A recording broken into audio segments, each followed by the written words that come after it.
Jong Chico, and our best player of the game, JB Fabio. Congratulations, gentlemen. Coach Jong, at the top of the coverage, expressed how important it was for us to extend the rotation to maintain the energy and intensity of the players. But in doing so, we also saw new players shine. Last game it was Cyrus Torres, today it was JB. Just exactly how does the infusion of these young guns complement the game of the veterans? Yeah, we need, aside from the veterans, like what you said, we also need young players to give the energy, even while the veterans are out, and then they give another dimension to our game. It also challenges the veterans to play as hard as the young ones do, and vice versa also. So it's a good mix of veterans and the younger ones. Thank you, Coach Jong. Now, JB, coming off the bench with limited minutes, karoon na talaga ng impact sa floor. Anong mga opportunities ang nakita mo or na-create ng mga veterans para sa iyo that help you make 6 out of 9 point shots on the floor on top of 12 rebounds for the next game? Sa akin lang, binibigay ko lang yung best ko. Hindi ko lang sinasayang yung opportunity na binibigay ni Coach Jong. Yun lang, binibigay ko lang yung 100% ko every game. Yun lang. Thank you, JB. Now we would like to open the floor for friends from the press. Thank you. Congratulations. JB, kumusta yung transition mo since lumakit ka sa IFF after yung next stage mo? Kumusta yung transition? Nung last conference, nakalaro lang ako ng 5 games. After nung 5 games, na-injury ako. Malaking adjustment sa akin kasi nga coming from NCAA, then yung PBL, iba yung PBA. Malalaki yung katawan. Yun nga, na doble trabaho ako sa weights room and sa extra workout. Kaya nag-ibig is the best time mo rin na bago mo kasi laro mo? Sa akin, di ko iniisip yung laro. Sa akin lang, nag-focus lang ako sa mga rules na ni Coach Jong, yung aggressive sa defense and sa rebounding ko. Bonus na lang sa akin yung mga extra points ko. So, last video, you're asked about the NBA, you're expecting, I see you break nila kami ang championship na yung pa rin papakita nila. Do you think they were at least close to support nila or just a bad night for them?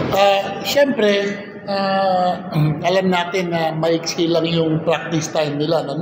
Nandun pa rin naman yung sistema nila, hindi nagbabago. Pero siyempre, coming off a championship, tapos ilang araw lang nakapag-practice, may kasabihan nga yung, ang tawag doon, yung hangover sa championship. May ganun talaga eh. But in due time, makaka-recover din naman sila. Swerte nga rin kami na sila yung first game namin, medyo nangangapa pa sila. So, rin kami, na timing din.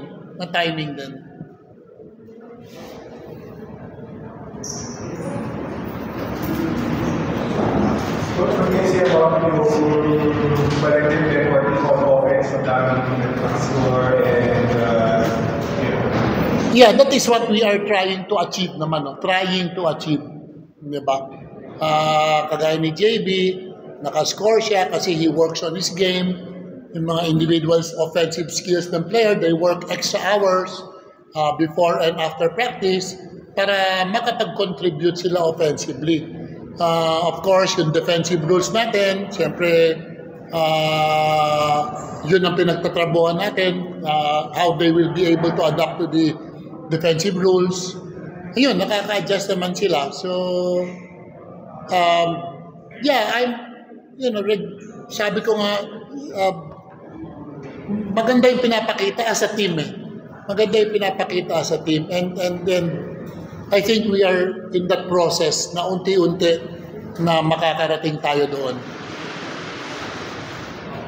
Coach, you're beaten the semi-finalist of last conference. Do you think this is a good omen, good sign for your... Wala naman gauge yun.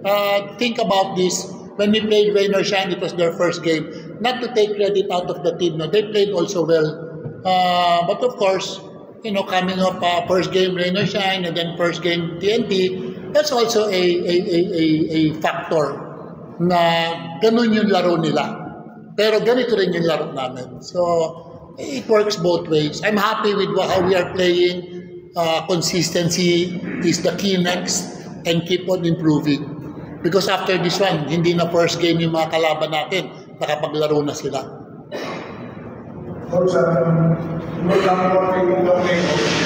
And after this, 9 days before your next game, we go against Black Water sa Mandapan. So, how will you meet again after the game? Practice. Practice lang ng practice. That's the only way to get better is practice. Maybe you might give some time off to the players that play long minutes, but the rest, you know, you take a 1 day off and you practice. That's good also why you have young players. Yung isang araw pahinga, they can go at it right away. Coach, kwento nyo lang paano yun ako si JB Bayo, alam naman natin. Pero firma yung drop sa kanya. Kwento nyo lang. Siya, actually, hindi kami ang sino ba kumukuha sa'yo? Kasi may kumukuha sa kanya, under contract pa siya noon sa MPBL, di ba? Tama, di ba? Under contract pa siya. So, when we found out na expired na siya, na-timingan lang namin na expired na siya. Pero hindi kami yung unang kumukuha kay JB. Ano ba yung unang kumukuha siya? Tokentex po. Tokentex. Pero under contract pa siya noon eh. Tokentex ang kumukuha sa kanya. Under contract pa siya. So, nung nag-expire siya, na-timingan lang namin ng pag-expire ng kontrata niya. So, nakuha namin si JB. JB, anong nangyari ba? Hindi ka na mapilalikan ng Tokentex after ng contract sa MPBL? After nung season namin 2 years ago, nung sa Pampanga ako, dapat nasa kanila na ako di ako na-release po. Tapos, bali 2 beses ako nila tapos after nung Pampanga, may Baisiha ako sa MPBL. Dapat nung July pa lang ata, pinapasama na nila ako sa training camp. Tapos yun, di na naman po ako na-release doon sa Nueva Ecija. Kailangan ko daw tapusin, kahit tinapos ko yung season ko doon sa MPBL. Tapos yun, after nung MPBL, yun, na po ako ni Coach Jong po na in-invite na mag-training. Yun po. Kasi iba yung, kailangan na kumuha ng ibang player yung TNT noon eh. So may kinuha sila. Yun, lang, timing lang talaga. Timing lang si JB sa amin. JB, kaya ba magandaan mo kayo dahil TNT ba? Di ko na po iniisip yun eh. Kasi naging coaches ni Yuri, kaya si Yuri yung nag-ano sa TNT, kunin natin si JB, si Bayo. Yun.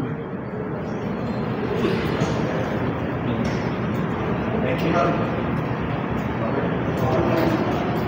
That sums up our post-game press conference, and congratulations once again to the Netherlands.